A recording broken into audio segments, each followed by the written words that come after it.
안녕하세요. 보고한의원 이정훈입니다.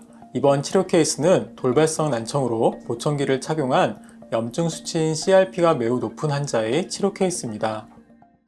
케이스의 환자는 내원하기 몇 달 전 돌발성 난청으로 보청기를 착용하고 난청 치료와 극심한 피로감 통증으로 내원한 환자인데요.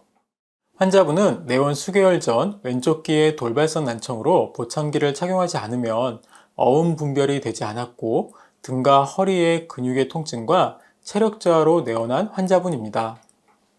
보고한의원 청력 검사 결과 왼쪽 귀의 청력이 오른쪽에 비해 떨어져 있는 상태이나 보청기를 착용할 만큼 저하된 상태는 아닌, 즉 돌발성 난청의 원인이 소리를 듣는 달팽이관의 유모세포 손상이 아닌 다른 원인에 있는 환자입니다. 급격한 컨디션의 저하와 온몸의 근육통으로 내원하였고 진단 결과 본원에서 진단 기준으로 삼는 대사증후군에 해당하는 환자였습니다. 본원의 진단 기준으로 중성지방이 200 이상으로 올라 있거나 GPT-GOT 수치는 정상 수치를 보이나 CRP 수치가 2.5 이상으로 높아져 있을 때 대사증후군으로 진단을 합니다. 이러한 경우 극심한 만성피로로 인한 체력 저하와 소화불량, 그리고 머리가 멍한 것 같은 브레인포고 증상과 더불어서 BPPV, 전전신경염, 돌발성 난청, 이석증 등의 뇌의 질환이 나타나곤 합니다. 그리고 근골격계 질환의 지병이 있는 경우 영상으로 보이는 증상에 비해서 통증을 더욱 심하고 예민하게 느끼는데요. 즉, 통증의 강도가 실제 통증보다 예민한 상태로 이는 염증 수치인 CRP와 관련이 있습니다. 환자분은 염증 수치인 CRP 수치가 매우 상승한 상태였고 이를 위해서 2개월 이내에 CRP 수치를 정상으로 치료하고 4개월 안에 보청기를 제거할 수 있는 상태로 치료할 것을 말씀드리며 치료를 시작하였습니다. 그림에서 보듯이 환자분은 저희 한의원에서 혈액 검사를 했을 때 처음 내원 시에 CRP 수치가 68.73으로 매우 높아져 있었는데요.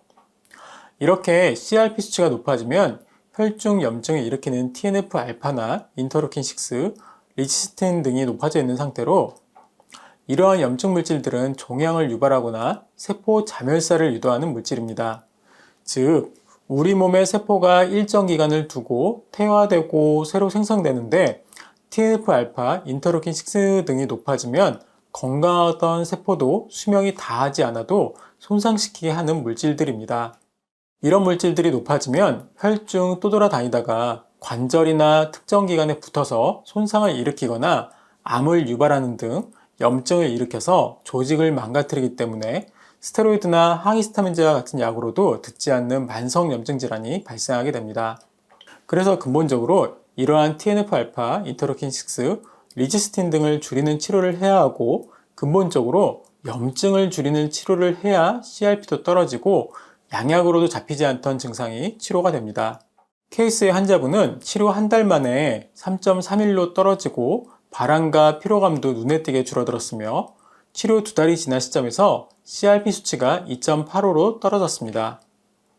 그리고 청력 검사 결과 청력이 개선되었으며 어음 청취의 변별이 가능해져서 치료 2달 만에 난청으로 착용했던 보청기를 빼고 생활하고 계십니다.